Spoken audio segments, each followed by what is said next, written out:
So our question is about Old Testament. And we have these laws and rules about what we eat and can't eat and drink and not drink and what we can have in our tents and not have in our tents and all these things in the Old Testament. Well, why do we not have to do those things today? When did that stop? How did that change? Is that basically the gist of it? Well, again, a pretty extensive question, but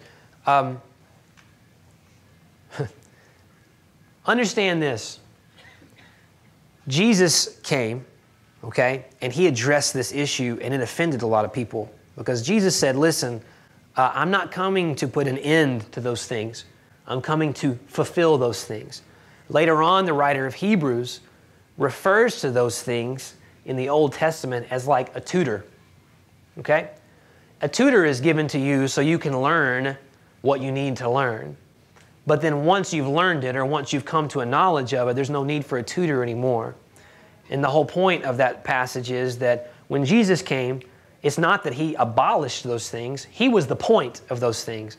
The tutor was just to help you get the idea of what God's nature is about and to be honest, to protect the people until the fullness of maturity came, which was Jesus.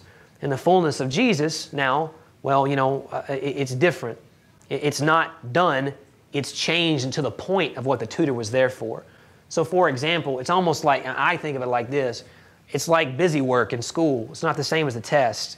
You take your ACT practice, it's going to be different than you're going to act on the day you take the actual ACT. Jesus is the actual ACT.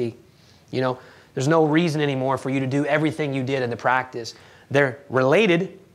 And so specifically regarding food and drink and other things, realize, guys, there were hundreds and hundreds and hundreds of regulations. And there are still Jewish people today who abide by them to varying degrees. Some, they won't eat anything that's unkosher, and some, they literally just go to synagogue. And some, there's like, how do you know what to do?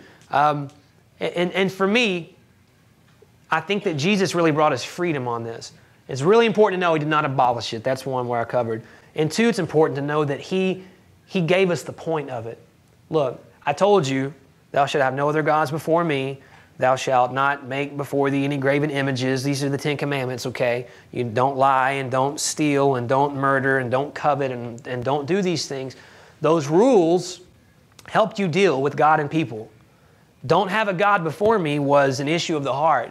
Look, love me above all others. Don't have another one. I'm the only one. Look, don't make an idol, because you make an idol, you're going to act like that's something you can make with your hands as God, and that's not right. Love me. You don't have to see something. Love me and trust me.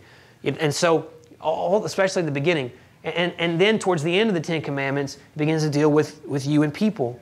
Well, if you love people, you won't lie to them. But since Jesus had not come yet, just telling people to love people didn't make as much sense, because we've not been given the power yet to love and the capacity that we had once Jesus came and gave us the Spirit to do that. And so, because to love like Jesus said to love is not natural. He says to love your enemies. That sounds crazy to most Christians. You hear it and go, oh, that's great. That's nuts. That is absolutely crazy. You need something supernatural to do something that's not natural. And so what the whole point is, until Jesus came, there was not the supernatural element in the lives of people to do it. And so again, do not lie gives you the thing to do, but it doesn't give you the heart to do it as Jesus would give. But if I love you, now I am fulfilling all those other commandments. Because if I love you, I won't lie to you. And if I love you, I won't steal from you. And if I love you, then I won't covet your possessions. And if I love God with all my heart, I won't make idols in my life, whether they be physical things that I worship or things with my time and my energy that I put before God. If I truly love God and people, which is what Jesus broke all those commandments down to 2, love God with all your heart and love your neighbor as yourself. He said, this is not the ending of those things. This is the point of those things. Do these, all the other things will make more sense. And specifically on the question of eating and drinking and other things, there were some cultural things in the Old Testament that were different than the culture of today. Guys, just in the Industrial Revolution time, I was watching a thing the other day on the History Channel.